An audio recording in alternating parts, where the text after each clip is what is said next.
What's good, everyone? Welcome back to the channel. The basketball world is still reeling from yesterday's bombshell. Chauncey Billups, NBA Hall of Famer and Portland Trail Blazers head coach, arrested by the FBI in a massive gambling scandal involving the Mafia. But here's the question everyone's asking. Could we have seen this coming? Were there warning signs, red flags we all ignored?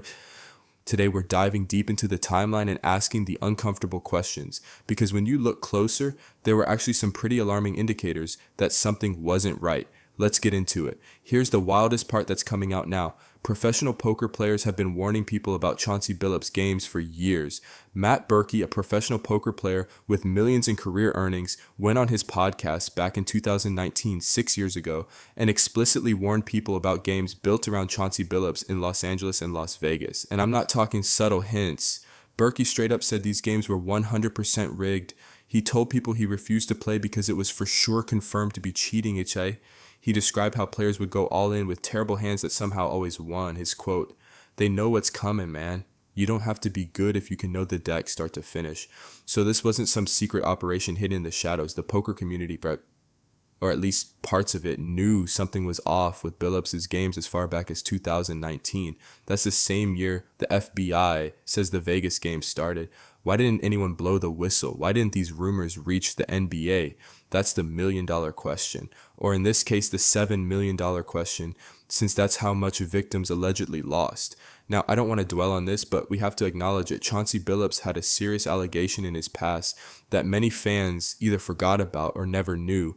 In 1997, when he was a rookie with the Boston Celtics, Billups and teammate Ron Mercer were accused of sexual assault at Antoine Walker's apartment. A medical examination showed injuries consistent with the victim's testimony. No criminal charges were filed, but Billups and Mercer settled a civil lawsuit in 2000. This allegation resurfaced in 2021 when Portland hired him as a head coach. There was significant backlash. The Blazers investigated and said they found nothing that disqualified him from the role, but many fans and advocates were uncomfortable with the hire. Now, does that 1997 incident directly predict gambling with the Mafia? Number, but it does establish a pattern, a willingness to settle legal issues quietly rather than fight them publicly, and a history that showed Billups wasn't the squeaky clean Mr. Big Shot image we all believed in. It shows that behind the Hall of Fame career was someone capable of serious lapses in judgment. Here's what makes this story so bizarre. Chauncey Billups earned over $106 million during his NBA playing career. He had a multi-year, multi-million-dollar contract as Portland's head coach. His estimated net worth is $35 million. So why would someone with that kind of wealth risk everything for $50,000 from a rigged poker game? Because that's what prosecutors say he was paid in October 2020. For most people, 50 grand is life-changing money. For Billups, that's pocket change. That's like less than 0.5% of his career earnings. This tells us something important. It probably wasn't about the money. It was about something else. The thrill, the action, the ego, the connections. And that's actually more concerning because if someone with his wealth and status is willing to risk his legacy for relatively small payouts, it suggests an addiction to the lifestyle, to the excitement, to feeling like he was getting away with something. The alleged rigged poker games happened in Las Vegas, Miami, Manhattan, and the Hamptons.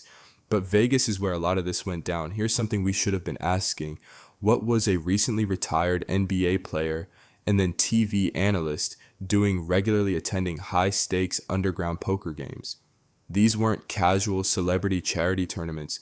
These were illegal, mafia-backed operations where people lost millions. The poker world is relatively small, especially at the high-stakes level. If Billups was a regular at these games, which he apparently was by 2019, people in that world knew him. And as we've already discussed, some of them knew the games were rigged. His association with this world should have raised questions. Why does someone who made $100 million playing basketball need to be in illegal poker games at all?